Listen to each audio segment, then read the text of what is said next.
Namo Buddhaya, nama saya Niko Arsdia dari Fakultas Hukum dengan NIM 210200666.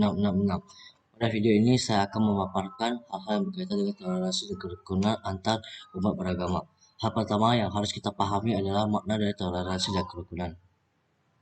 Istilah toleransi dalam konteks sosial, budaya, dan agama berarti sikap dan perbuatan yang melarang tidak adanya diskriminasi terhadap kelompok atau golongan berbeda dalam suatu masyarakat. Contoh sikap toleransi secara umum antara lain menghargai pendapat mengenai pemikiran orang lain yang berbeda dengan kita, serta saling tolong menolong antar sesama manusia tanpa memandang suku, ras, agama, dan antar golongan.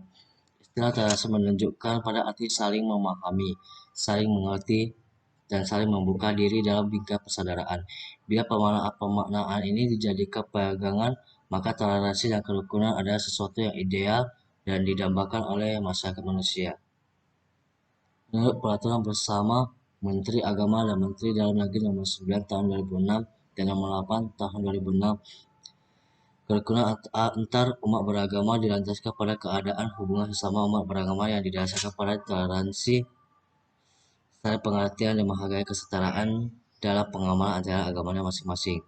Dan kehidupan bermasyarakat dan bernegara di Indonesia berdasarkan Pancasila dan UUD NKRI 1945, hal-hal yang berkaitan dengan kerukunan antar umat beragama di Indonesia menjadi salah satu masalah sosial yang diakibatkan oleh oknum-oknum yang tidak bertanggung jawab.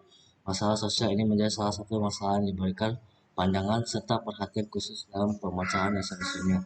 Di Indonesia ada beragam suku, ras, agama, dan antar golongan yang sepatutnya ditoleransi oleh seluruh warga Indonesia.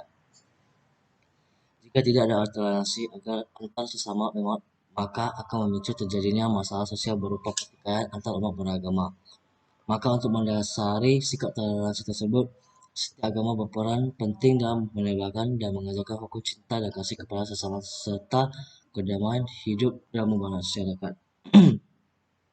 Contoh kerukunan antar umat beragama adalah agama Buddha adalah fenomena lain dalam bukunya Teologi Kerukunan.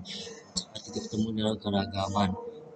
Memasukkan kata teologi dalam kerukunan yang dapat diartikan bahwa teologi kerukunan adalah sebagai pemahaman keagamaan yang menghargai terhadap kemajemukan agama-agama sehingga mampu mewujudkan kerukunan hidup dalam masyarakat majemuk. Nilai sebuah teologi diukur dari seberapa jauh efektivitasnya dan kehidupan keagamaan seseorang. Teologi kerukunan mengajak untuk meningkatkan keberimanan pada Tuhan dan membangun kesadaran bersama untuk melakukan perbuatan baik kepada siapapun. Teologi kerukunan memiliki peran yang sangat signifikan dalam upaya menciptakan dan menjaga agama, meminjau istilah Jamnanuri sebagai major social force, sebagai landasan etis dalam kehidupan masyarakat modern. Sejarah perkembangan agama Buddha di tanah air juga syarat dengan upaya-upaya mewujudkan dan menjaga kelestarian hidup umat beragama. Sesungguhnya ajaran kerusakan hidup umat beragama berasal dari Sang Buddha sendiri. Kemudian hal tersebut dilaksanakan oleh Raja Asoka di India dan oleh Pujangga besar Empu Tatula pada zaman kerajaan Majapahit. Itulah salah satu alasannya mengapa kedua kerajaan ini berjaya. Raja Asoka di India dan Raja Hayam di Majapahit. Atas tentang kerukunan dan toleransi dalam agama Buddha dalam kitab Tripitaka. 1.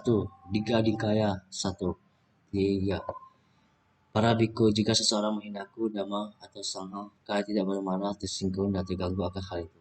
Jika kalian marah atau tidak senang akan penghinaan itu, maka itu akan menjadi rintangan bagi kalian. Karena jika orang yang lain menghinaku, dhamma atau sangha, atau kalian marah atau tidak senang, dapatkah kalian mengetahui apakah yang mereka katakan itu benar atau salah? Tidak berapa.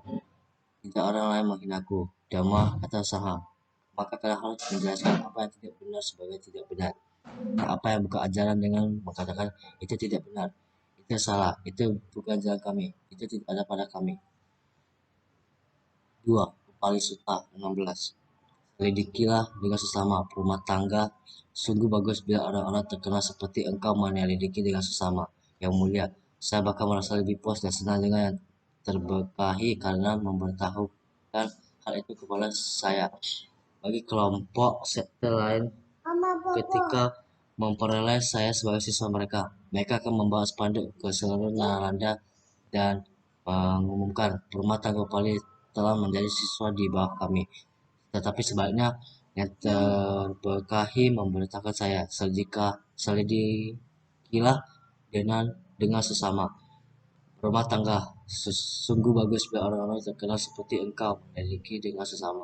Maka untuk kedua kalinya, yang mulia, saya pergi pada guru pertama untuk perlindungan dan kepada Dhamma dan kepada sangha para biku.